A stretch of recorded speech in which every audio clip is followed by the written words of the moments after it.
Gracias a Carmen y a Nicole por dirigir nuestra adoración esta mañana. Había un granjero escocés pobre apellidado Fleming. Un día, mientras intentaba ganar el pan para su familia, oyó un grito de ayuda procedente de un cenagal cercano. Dejó sus herramientas y corrió hacia el cenagal, donde vio a un niño muy aterrorizado y hundido en el lodo hasta la cintura. El niño gritaba y trataba de salir de allí. El granjero Fleming le salvó de la que podría haber sido una lenta y terrible muerte. El día siguiente llegó a la humilde morada del granjero escocés un sofisticado carruaje del que salió un caballero vestido muy elegantemente que resultó ser el padre del niño. Este hombre noble quería pagar al granjero por haber salvado la vida de su hijo, pero el granjero rehusó.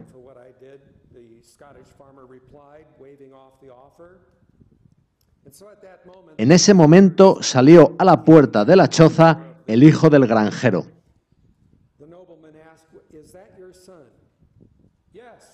El hombre noble hizo una nueva propuesta.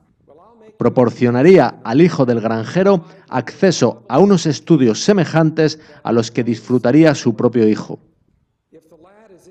Eso le permitiría convertirse en un hombre del que su padre estaría orgulloso, y así sucedió. El hijo del granjero Fleming fue a las mejores escuelas y se graduó en la Facultad de Medicina del Hospital de St. Mary, en Londres. Y así prosiguió hasta ser conocido en el mundo entero como Sir Alexander Fleming, quien descubrió la penicilina. Años después, aquel mismo niño que fue salvado en el cenagal contrajo neumonía, y lo que le salvó la vida en esta ocasión fue la penicilina. El nombre de su padre, aquel hombre noble, era Randolph Churchill, y el de su hijo era Sir Winston Churchill. El pasaje bíblico que queremos considerar esta mañana es Filipenses 2:3. Dice así: nada hagáis por contienda o vanagloria, antes bien con humildad, estimando cada uno a los demás como superiores a él mismo. Hay un engaño que se ha extendido dentro de la enseñanza cristiana y del asesoramiento cristiano, y también en la sociedad misma. Se trata del falso evangelio de la autoestima, el cual es incompatible con el bendito evangelio de nuestro Señor Jesucristo. Cada día más, el mundo de la psicología piensa que el problema de adolescentes y de muchos en la sociedad es una baja autoestima. Se piensa que esa es la raíz de los problemas de muchos adolescentes por los que se embarcan en relaciones sexuales prematrimoniales. También de las amas de casa deprimidas. De hecho, prominentes personalidades cristianas proclaman que el mayor problema de la sociedad es la baja autoestima y que todo, desde el aborto hasta el fracaso escolar, los embarazos de adolescentes, las violaciones, los robos y la pobreza, podría resolverse si ayudáramos a la gente a considerarse más altamente, a amarse a sí misma más y más y a tomar conciencia de su gran valía personal.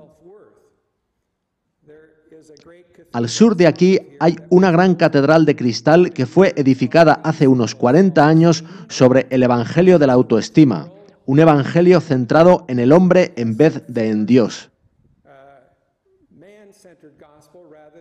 Allí se predica un evangelio que atribuye el que el hombre resista la gracia de Dios a haber perdido el sentido de la valía propia y la autoestima.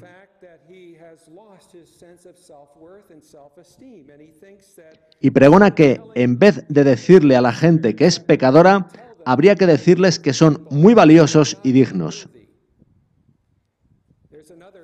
Hay también un escritor evangélico, James Dobson, que ha construido toda una industria de terapia cristiana sobre el evangelio de la autoestima. En uno de sus libros, él dice lo siguiente: Es mi propósito formular una filosofía bien definida para la educación de los niños que contribuirá a la autoestima ya desde la infancia. El Evangelio de la autoestima, tan popular en la última parte del siglo XX y en lo que llevamos del XXI, es realmente un sutil engaño de Satanás.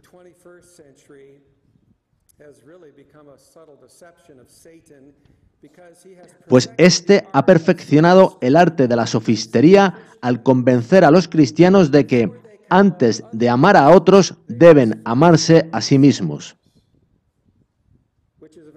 Lo cual es una sutil distorsión de ese gran mandamiento de Jesús cuando dice: amarás a tu prójimo como a ti mismo. ¿Acaso nos dice ahí Jesús que antes de amar a otros hemos de amarnos a nosotros mismos?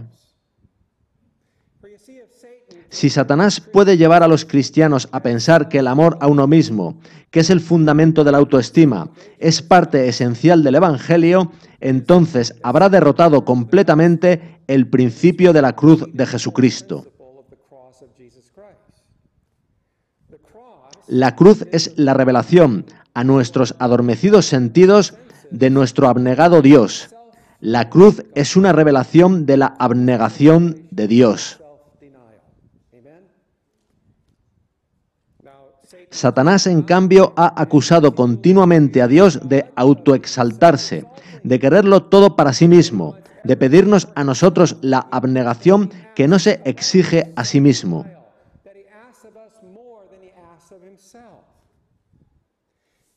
El espíritu de profecía dice que la muerte de Jesús contestó la pregunta de si había abnegación en el Padre y en su Hijo, Signs of the Times, del 20 de febrero de 1893. En otras palabras, la cruz aclaró para siempre el amor abnegado de Dios. Dios es abnegado. Y este asunto adquiere una plena relevancia en la crisis final que se nos avecina. Porque si Satanás consigue convencernos de la idea planteada por ese movimiento de la autoestima de que debemos amarnos a nosotros mismos, entonces sabe él que claudicaremos ante la prueba de la marca de la bestia, pues si debemos amar al yo, deberemos preservarlo a toda costa. La hermana White escribe lo siguiente: es la autoestima la que se interpone entre el agente humano y su Dios. Lo leeré de nuevo. Es la autoestima la que se interpone entre el agente humano y su Dios. Nuestra elevada vocación, página 114. Si autoestima y amor al yo son valores supremos, estos se antepondrán en el conflicto de los siglos al amor a Dios y al prójimo.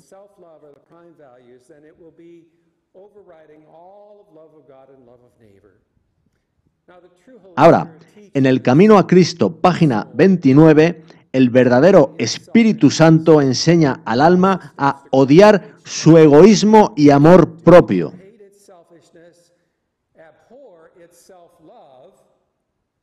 Y, mediante la justicia de Cristo, buscar la pureza de corazón que armoniza con la ley de Dios y con el carácter de Cristo. Todo el movimiento de la autoestima, tan enraizado en la Iglesia evangélica, está basado en la idea de que el amor al yo es muy deseable, lo cual incentiva los halagos y la afirmación del yo. Es el falso Espíritu Santo. Esa idea llevó a Lucifer a amarse a sí mismo y a afirmar en el cielo su independencia de Dios. Y todo movimiento de amor al yo resultará inevitablemente en el derribo y muerte al Hijo de Dios. Ellen White dice esto en el Ministerio de Curación, página 276. El amor es un precioso don que recibimos de Jesús.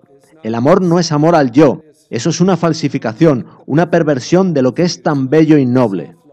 El amor al yo es el genuino mal del espiritismo, el cual se aprende del caído Lucifer. El verdadero Espíritu Santo enseña en Filipenses 2:3 que, con humildad, consideremos a los demás como superiores a nosotros mismos. Eso imparte un verdadero respeto propio en Cristo que se gloría en la cruz.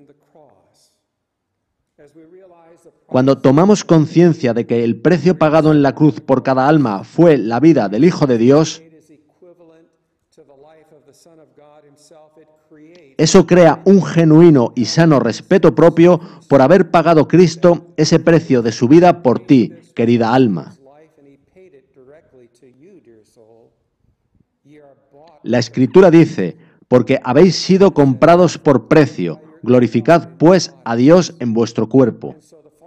Así que el falso Espíritu Santo detesta el consejo de Pablo, insta al egocentrismo, a la autoestima y a gloriarse en la asertividad y crea una arrogancia religiosa. La condescendencia de Cristo es virtualmente ignorada. El verdadero Espíritu Santo revela cómo la enemistad hacia Dios ha contaminado cada acto de la vida. La total enemistad hacia Dios llena el odio de todo pecador, aunque sea desconocida por éste. Por eso es fundamental comprender que somos cada uno responsables de la muerte del Hijo de Dios. Fueron nuestros pecados los que lo llevaron a la cruz. En cambio, el falso Espíritu Santo asegura al pecador que la abnegación es la raíz de sus problemas. No tienes que sentirte mal contigo mismo. La idea de que amarse a sí mismo es correcto lleva a una desconexión entre la profesión cristiana de creer en la cruz y vivir según su principio de autorrenuncia. Se puede llevar una cruz en el cuello como ornamento o ponerla en la pared de tu casa o en un pequeño sagrario con velas alrededor. Pero de alguna forma el alma está desconectada del cielo y de vivir diariamente identificándose con la crucifixión de Cristo.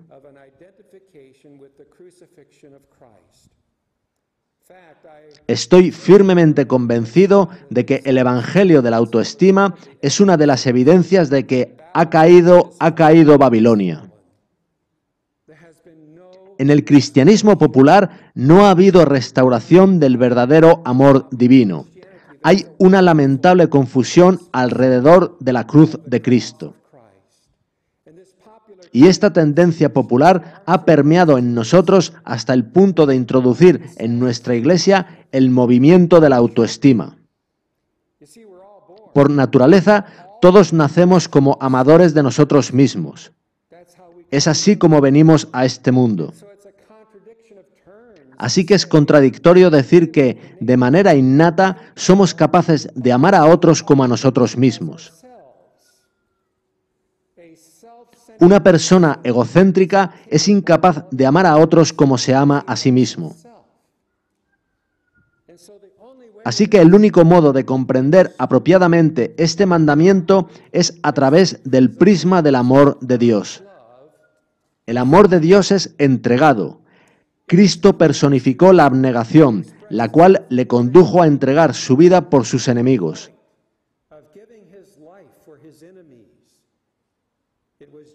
Fue Jesús quien pronunció las palabras «amarás a tu prójimo como a ti mismo». Fue Dios quien llenó esas palabras con su significado correcto, al decir en Romanos 8:32 lo siguiente: «El que no escatimó ni a su propio Hijo, sino que lo entregó por todos nosotros».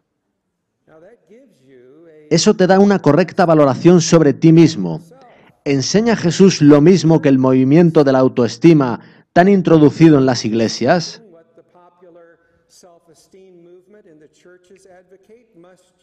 ¿Debes amarte a ti mismo antes de amar a tu prójimo? Un día, Jesús trató este asunto con un joven rico. Este joven rico le hizo una pregunta propia del antiguo pacto. En Mateo 19:16 le dijo: «Maestro bueno, ¿qué bien haré para tener la vida eterna?».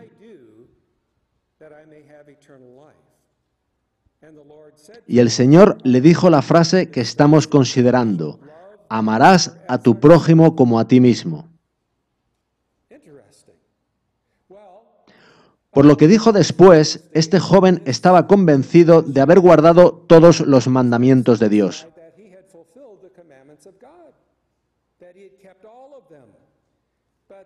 Pero había algo que no era identificable en él, que permanecía en él y que le llevó a cuestionarse a sí mismo. Incluso aunque su propia interpretación era que había guardado todos los mandamientos de Dios, él fue impulsado a preguntar a su Señor, ¿qué más me falta? Es decir, ¿qué me he dejado? ¿Qué he pasado por alto? ¿Qué me falta? Entonces Jesús le invitó a vender todo lo que tenía y dárselo a los pobres. ¿Lo recordáis? Está en Mateo 19:21. En otras palabras, invitó al hombre a seguir a Jesús por el camino de la abnegación, y ese es el camino de la cruz. Mateo 19:22 nos dice, oyendo el joven esta palabra, se fue triste, porque tenía muchas posesiones. Esto nos dice que su ídolo era él mismo, el cual se sentía resguardado por su riqueza.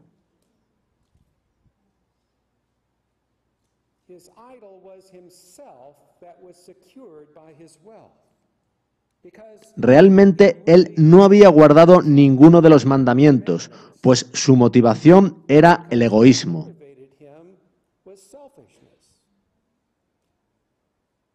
En Palabras de vida del Gran Maestro, página 392, Ellen White dice lo siguiente: el que se ama a sí mismo es un transgresor de la ley.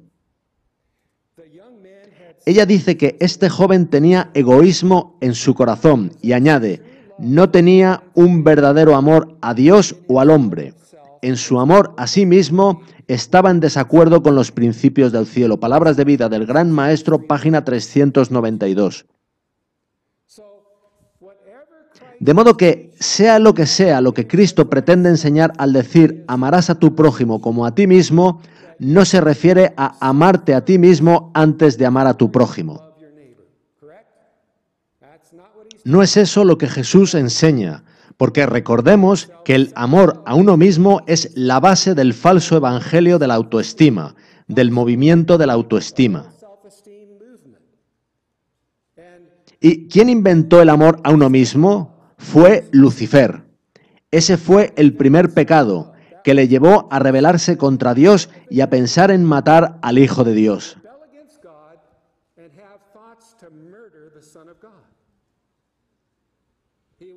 Se llenó de amor a sí mismo, que fue la base de su autoestima, y finalmente intentó derrocar al mismísimo Hijo de Dios. En contraste, el amor de Dios es el de quien se entrega a sí mismo. Prefiere dañarse a sí mismo antes de dañar a otro.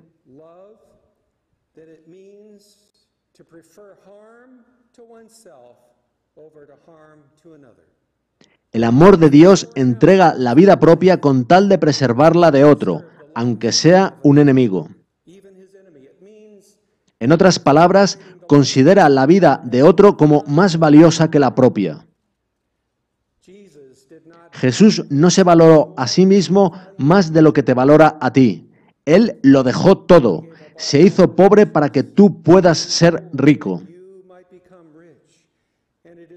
Y solo estando verdaderamente muerto a todo el yo, son otros valorados a la luz del amor infinito derramado por ellos.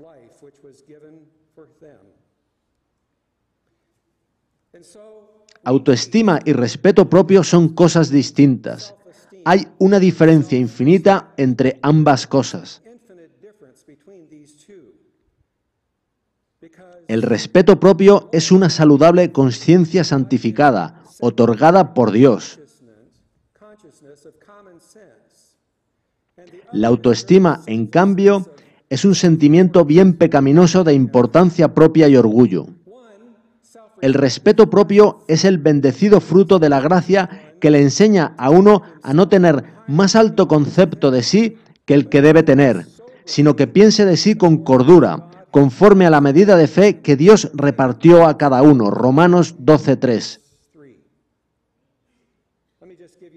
Os lo leeré según otra traducción.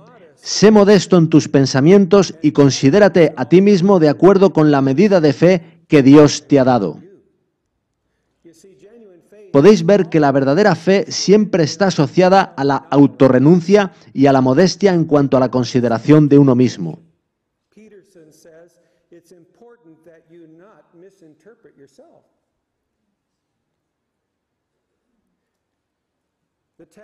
El texto de Pablo indica que cuanto mayor es la fe de una persona, menos pensará en sí misma. Cuanto mayor es la fe de una persona, menos pensará en sí misma. Y Pablo señala que pensará con cordura. Y pensar con cordura es pensar en Jesús y en el costo que tuvo para Él morir por nosotros en la cruz del Calvario. La fe es la respuesta del corazón que ha sido reconciliado con Dios por su amor. Ellen White escribió lo siguiente en 1900. Muchos ven mucho que admirar en la vida de Cristo, pero nunca puede haber verdadero amor hacia Él en el corazón del que tiene justicia propia. No ver nuestra propia deformidad es no ver la belleza del carácter de Cristo. Apreciaremos a Cristo cuando seamos plenamente conscientes de nuestra propia pecaminosidad. Cuanto más humilde sea nuestra perspectiva de nosotros mismos, más claramente veremos el carácter inmaculado de Jesús. No ver el marcado contraste entre Cristo y nosotros mismos es no conocernos a nosotros mismos. Quien no se detesta a sí mismo no puede comprender el significado de la redención. Hay muchos que no se ven a sí mismos a la luz de la ley de Dios, no aborrecen el egoísmo y por lo tanto son egoístas. Un corazón así debe ser transformado y cambiado del egocentrismo a ser motivado por el abnegado amor de Dios.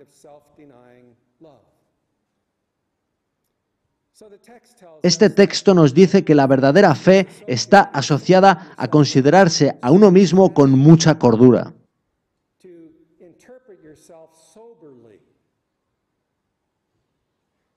Lo único que intoxica más que el alcohol es el orgullo.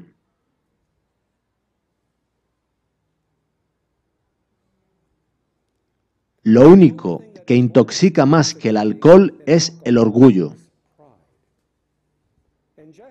Y así como el alcohol deja sin sustento a una persona para finalmente privarlo de la razón, igualmente pierden la cabeza las personas cuando están en busca de sus buenos rasgos de carácter. El orgullo, como el alcohol, no proporciona nutrición alguna con la que edificar a un hombre. Y si un hombre quiere crecer y fortalecerse, ha de recibir nutrición de una fuente que es externa a sí mismo. Pero la persona vana vive en sí misma y se desnutre porque trata de nutrirse de sí misma. Y así como el alcohol hace que un hombre ande a trompicones y finalmente lo lleva a su ruina, igualmente antes del quebrantamiento es la soberbia y antes de la caída la altivez de espíritu. Proverbios 16:18. A Sally le hicieron psicoterapia durante unos 6 meses. Ella fue paciente externa de un hospital mental.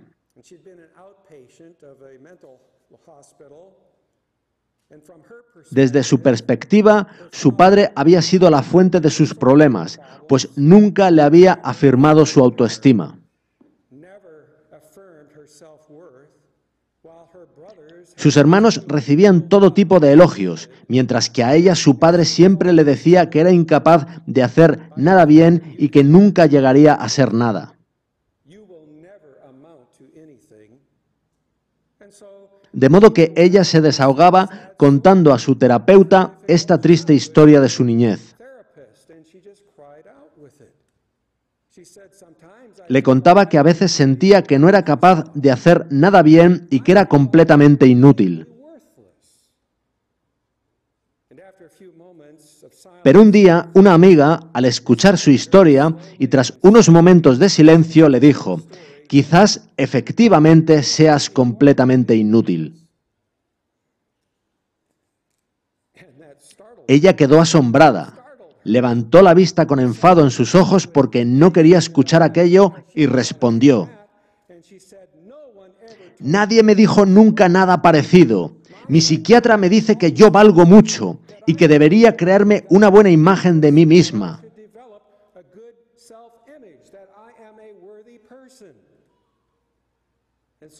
Entonces su amiga le preguntó: «¿Y te ha funcionado eso?». Sally respondió: «No, pero no voy a perder la confianza en mí misma. Yo valgo mucho».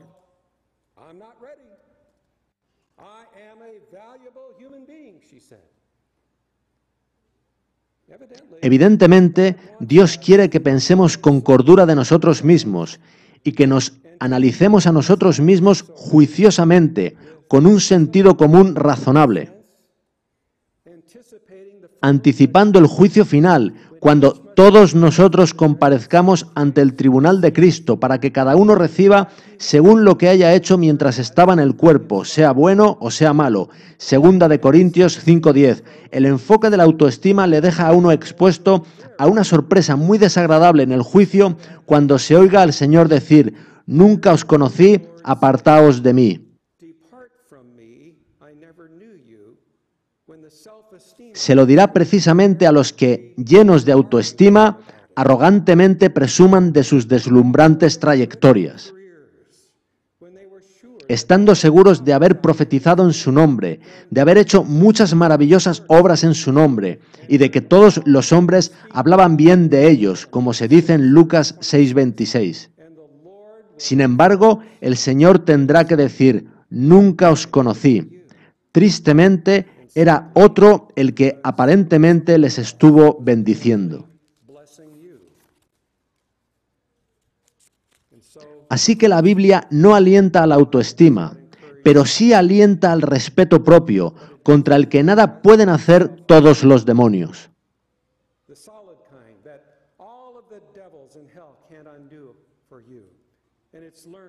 Y lo aprendemos de la siguiente historia de la Biblia. Cuando Jesús tuvo 30 años y oyó que Juan el Bautista estaba bautizando en el Jordán, le dijo a su madre que tenía que irse.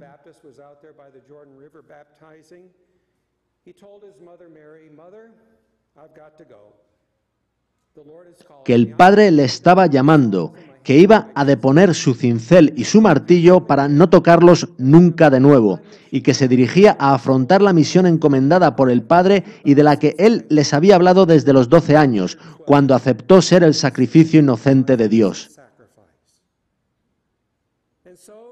Así que fue a Juan y le pidió que lo bautizase, pero éste se negó, alegando que él bautizaba solo a arrepentidos, en tanto que Jesús no tenía pecados de los que arrepentirse.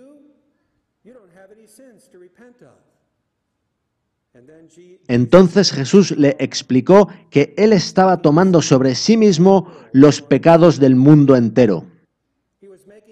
Se estaba haciendo culpable por toda la humanidad. Pablo dice en 2 de Corintios 5:21 que Dios por nosotros lo hizo pecado. De modo que le dijo a Juan que debía bautizarse para cumplir toda justicia. ¿Lo recordáis? Jesús se arrepintió de nuestros pecados. Él era el justo, así que Juan accedió a bautizarlo. Así que cuando Jesús salió de las aguas del Jordán, se arrodilló en la orilla e hizo una oración como creo que ni el mundo ni los ángeles habían escuchado nunca.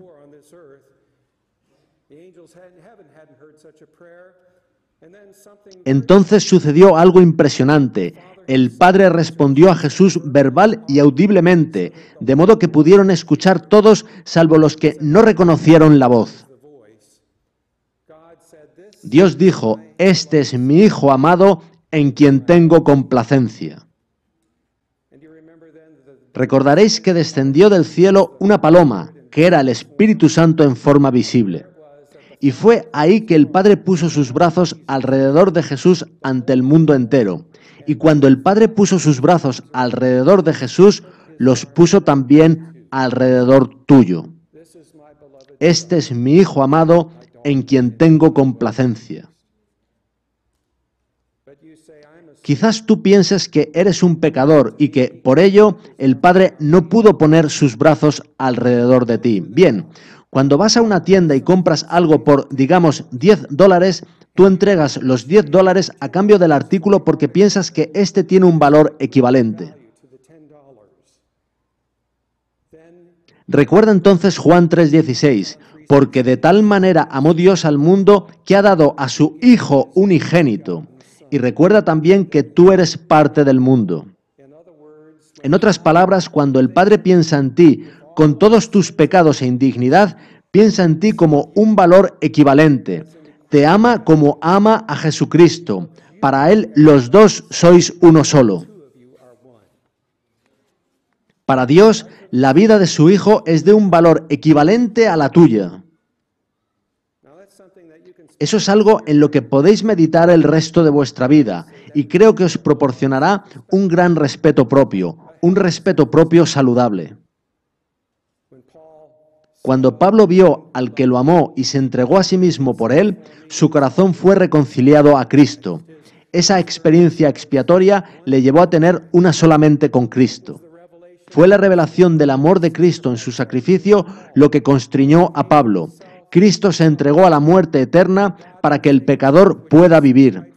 Esa muerte eterna que es la que el pecador justamente merece. Y cuando Pablo entendió que aquello no fue una sustitución simulada, sino una identificación compartida con el pecador, su corazón fue conmovido y él se identificó con Cristo. De hecho, escribió de ello en Gálatas 2:20 diciendo, con Cristo estoy juntamente crucificado. Pablo se identificó con Cristo. Tú no puedes crucificarte a ti mismo. El yo no quiere ser crucificado.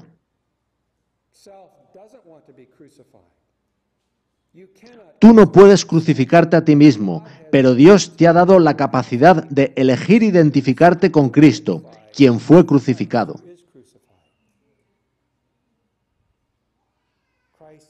Cristo te ha dado ese poder de elegir identificarte con Él, y ese poder se llama la fe de Jesús, la cual te es dada a ti.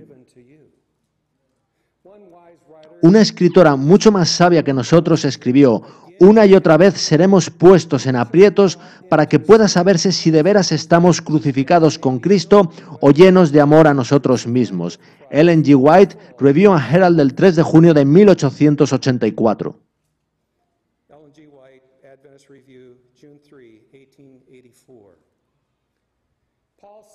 Pablo dijo que su yo estaba muerto. Con Cristo estoy juntamente crucificado. El amor a sí mismo no era la motivación de su vida. Y a continuación dijo, y ya no vivo yo, mas vive Cristo en mí. El mismo individuo sigue viviendo, pero ya no es su viejo yo. Ahora es un esclavo del amor, de una apreciación de corazón de lo que le costó al Hijo de Dios salvarle de la muerte eterna.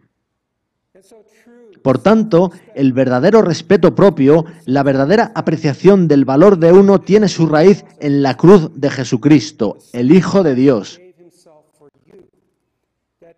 el cual se entregó a sí mismo por ti, lo que te hace equivalente a Él en valor.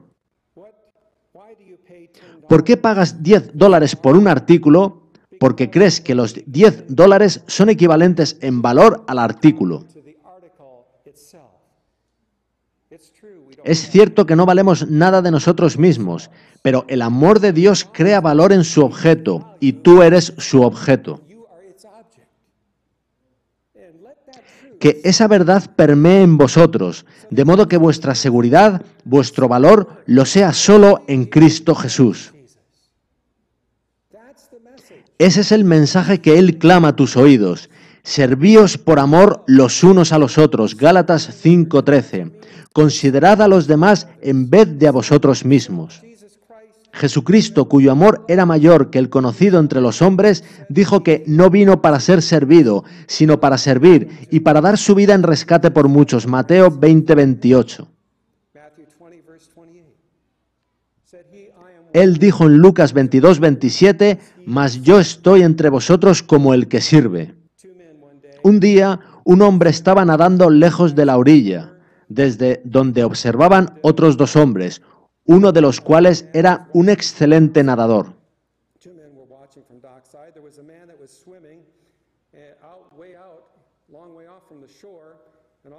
De repente, el que nadaba comenzó a tener problemas y a hundirse, de manera que se puso a chillar y a pedir ayuda. Nick, uno de los dos que estaba en la orilla, le preguntó al otro, al excelente nadador, si no iba a ayudarle, pero éste tranquilamente le respondió, aún no.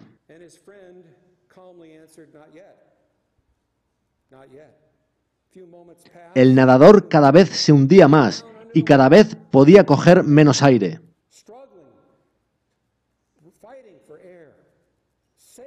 Nick insistía, ¡sálvalo! ¡Sálvalo!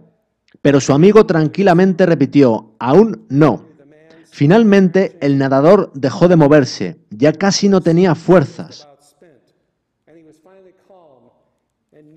De modo que el amigo de Nick se zambulló en el agua y con pericia fue hasta el nadador para traerlo a la orilla, donde le hizo la respiración asistida.